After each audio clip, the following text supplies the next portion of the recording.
Okay, now we're ready to throw our charge. What I do is I leave my case in the loading block, so there's no chance, if you leave it out here, the chance of it falling over is extremely high. Or if you take it out and drop the charge into the case from the funnel, there's a chance you can drop it. I like reducing any chances of spilling any powder, because it does create a mess. Stick it over the case.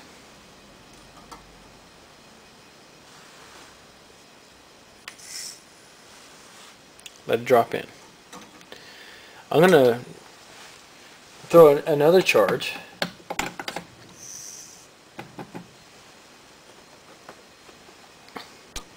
And I'm going to use my drop tube.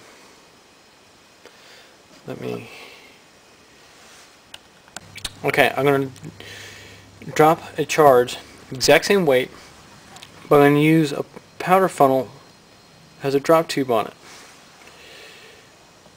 What a drop tube does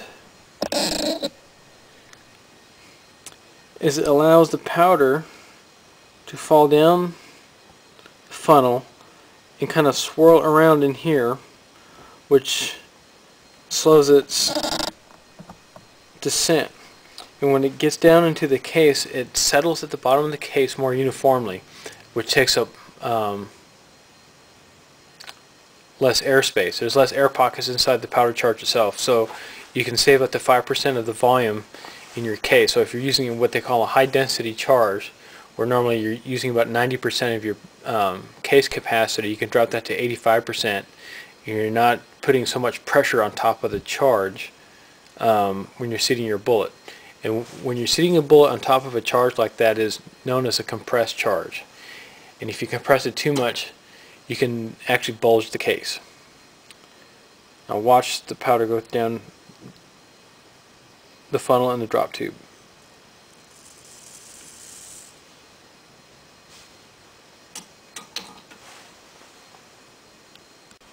Okay, I don't know if you can tell.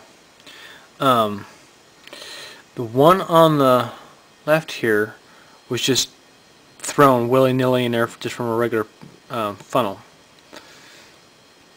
This one over here was thrown through a drop tube, and if you look, you'll notice that this powder charge is all the way up to the neck, where this one is just below the neck and into the shoulder area.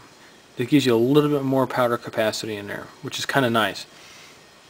Varget is not so bad, but some of the coarser powders, like 7828, any of the longer extruded powders will take up a lot more space.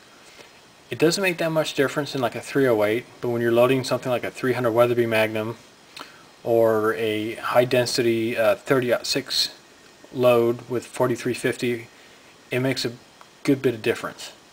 Ball powders, you almost never need a drop tube because it settles on itself extremely well. And I'll show you that here in a minute. Okay, the next charge I'm going to drop is going to be a charge of Hodgdon's H335. It's a very nice powder. It works well in 308, 223, and a number of other cartridges. Now, I want to show you something on this powder measure. This little stem here in the back is what adjusts the volume in here. I haven't moved this at all. I want to show you the difference between this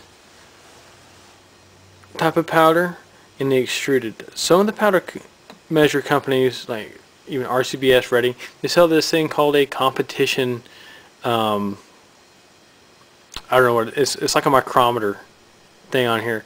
It makes not a difference in the world. A tenth of a grain, you can't measure a tenth of a grain when you have powders of different volumes and different granule sizes. It's all about feel. It's all about tweaking it until you get it exactly right.